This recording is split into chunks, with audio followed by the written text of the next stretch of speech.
during the second day of Formula One action at the 2025 Belgian Grand Prix weekend, which took place at the iconic and demanding Spa-Francorchamps circuit, the Ferrari team implemented several targeted and strategic adjustments to the SF-25 single-seater ahead of the second qualifying session.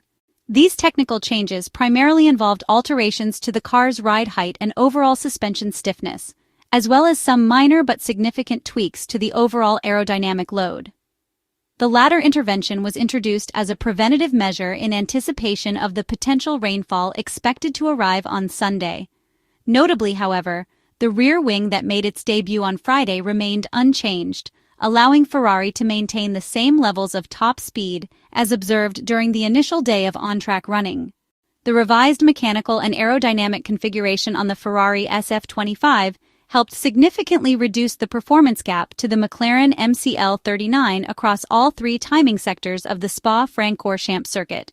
Most of the teams on the Formula One grid, in fact, decided to move toward more balanced compromises in their car setups compared to what was used on Friday, and Ferrari was no exception in this trend.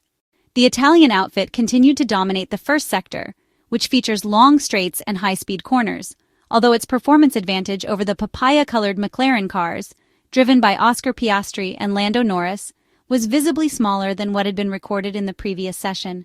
In the third and final sector, McLaren actually managed to outpace Ferrari. The British team's higher levels of aerodynamic downforce allowed its drivers to exit, turn 15 more efficiently, and maintain greater stability under braking through the tight final chicane that leads back onto the main straight. However, in the middle sector, where Ferrari had struggled the most on Friday, the SF-25 showed marked improvement and managed to close the gap to the MCL39 cars, clawing back a few crucial tenths of a second. These gains ultimately made a big difference in the overall lap time and demonstrated that the updates and setup changes made by Ferrari were working effectively. Ferrari's car balance had already been quite strong on Friday, but with Saturday's changes, the team managed to significantly improve the SF-25's cornering speeds, an area where it had previously fallen short, particularly when compared to McLaren.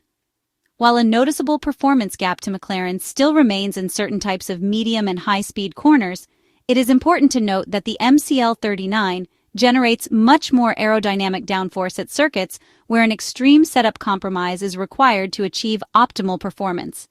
On this front, Ferrari appears to have made a significant step forward, as its setup window now seems to offer more flexibility and adaptability across different track conditions.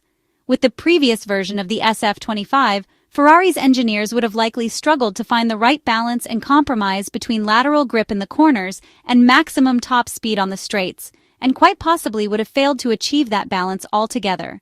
Now, with the revised and updated car package introduced in recent races, there is reason to believe that Ferrari can achieve optimal grip and handling balance at high-speed corners on other circuits as well. Monegasque driver Charles Leclerc himself confirmed this impression by revealing that he had run a far less extreme setup that was more comfortably within the car's ideal performance window. This development aligns perfectly with what the team and technical staff had expected following the introduction of the new floor and the updated rear suspension system. As such, Ferrari's Saturday performance at Spa-Francorchamps should be viewed as a distinctly positive step in the team's development trajectory. For example, by the time Charles Leclerc reached the braking zone at Turn 5, he had built up an advantage of 3.5 tenths of a second.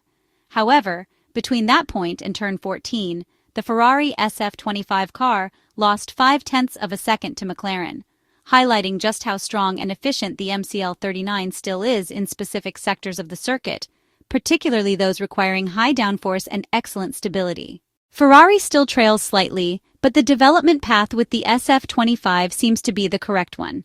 There remains, objectively speaking, a noticeable performance deficit in certain areas of the circuit. Ignoring this would be misleading, as the Ferrari SF-25 is still losing approximately 2.5 tenths of a second just by the time it reaches the entrance of Turn 12. Nonetheless, the SF-25 was the fastest car in terms of straight-line speed during Saturday's sessions at Spa-Francorchamps, which could become a major asset if the Grand Prix on Sunday takes place in dry conditions. However, weather forecasts for the race have become increasingly unfavorable, with the probability of rain now rising significantly. one final clarification is necessary to better understand yesterday's overall performance context. Based on the available telemetry and timing data, Red Bull Racing driver Max Verstappen would likely have beaten Charles Leclerc's best lap in the SF-25 with a clean flying lap. The gap would have been very narrow, possibly just a few hundredths of a second, but the Dutch driver probably would have edged ahead. The fact that the two cars were so close in terms of qualifying performance is an encouraging sign for Ferrari, especially when taking into account Max Verstappen's well-known strength in delivering near-perfect single-lap performances. This achievement is even more impressive when considering the latest upgrades that Red Bull Racing has introduced to its car. It underlines the fact that Ferrari has also made a meaningful step forward in terms of overall car performance. And this progress could become even more significant at the next round of the 2025 Formula One World Championship in Budapest, provided the Maranello-based team manages to optimize the integration between the revised rear suspension and the newly introduced floor. This is the clear technical and developmental objective moving forward, as echoed in the very positive and optimistic remarks made by Charles Leclerc after Saturday's sessions. Ferrari appears to have found a more stable and effective overall balance. The available data suggests that the Italian team is running with slightly less aerodynamic downforce compared to its main rivals. Charles Leclerc, in particular, stood out thanks to his top speed figures and his strong performance in all the full-throttle sections of the circuit. The Scuderia has made notable progress in several key areas, including traction, aerodynamic efficiency, and overall grip, factors that align with the natural learning curve required when introducing a new rear suspension system on track. There are several clear indicators confirming Ferrari's progress. First and foremost, Charles Leclerc managed to reduce the gap to the McLaren team by switching from the ride heights and stiffness levels used in the sprint to those more suitable for the main Grand Prix. This type of adaptive setup change marks a noteworthy development for the 2025 season. Furthermore, Charles Leclerc himself stated that he feels more confident than usual even under wet conditions, thanks to the latest updates on the SF-25. These upgrades reduce the need to push the car's setup to extreme configurations in order to remain competitive. In essence, what Charles Leclerc is highlighting is that both he and his race engineers are no longer forced to overly bias the car's balance toward the front axle. For the first time in a while, they can rely on a more stable and dependable rear end. This improvement is especially beneficial in wet weather scenarios, where a stable rear is critical. Indirectly, this evolution is also reflected in the performance of Lewis Hamilton. The seven-time Formula One world champion is indeed experiencing a very challenging and disappointing weekend so far, but there is an interesting nuance. Whereas during the first half of the season, Lewis Hamilton was consistently off the pace despite making no significant driving errors, at Spa-Francorchamps the issue seems less about raw speed and more about the accumulation of mistakes, which have ultimately led to his underwhelming results this weekend. Charles Leclerc deserves full credit for delivering a truly impressive qualifying lap. It was a performance that struck the right balance between precision and aggression, especially in key corners such as Bruxelles, Les Combes, and Stavelot.